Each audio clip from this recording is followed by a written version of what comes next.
Fire on the Mountain is a novel written by Anitha Desai. It is a story about three main characters, Nanda Kaul, her great granddaughter Raka, and her old friend Iladas. The story is set in a quiet hill station called Kaushali. First, we will see the characters in detail. Nanda Kaul, a retired widow who lives alone in her house Karingano in Kaushali. She enjoys her quiet life and wants to be left alone. Raka, Nanda Kaul's great granddaughter, she is quiet and sickly child who comes to stay with Nanda to recover from an illness. She likes to explore the hills by herself. Iladas, Nanda Kaul's old friend who works as a social worker. She is poor but brave and fights against unfair practices in the villages. So next we will see the summary of this novel.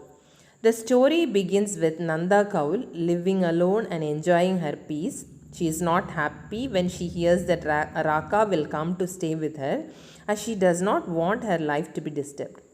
When Raka arrives, she does not want to spend time with Nanda Kaul either. Instead, she spends her days exploring the hills and forest. Nanda Kaul and Raka are both happy being alone and do not talk much to each other. As the story goes on, we learn more about Nanda Kaul's past. She used to be very busy with family and social duties, but she never enjoyed it. Now she wants to be alone and forget about those times. Leela Das visits Nanda Kaul and talks about her difficult life and the work she does to help others.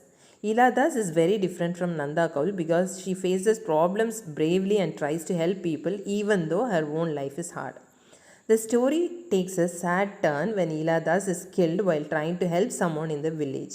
This event shocks both Nanda Kaul and Raka. Nanda Kaul starts to think about her own life and the choices she made. Raka too is affected by the sadness and violence around her. So, this is the storyline. Next, we will see the themes found in this novel. Loneliness and solitude. Both Nanda Kaul and Raka prefer to be alone. The story shows how being alone can feel safe but also lonely. Women's role and disappointment. The story talks about how women often have to do what society expects even if it makes them unhappy. Nanda Kaul's life is an example of this. Nature is a comfort. The beautiful hills and forests of Kaushali provide comfort and escape for the characters from their troubles. So, Fire on the Mountain is a simple but powerful story about loneliness, the roles of women, and finding peace in nature. Anitha Desai's writing makes us think about the quiet struggles inside each person. Thank you.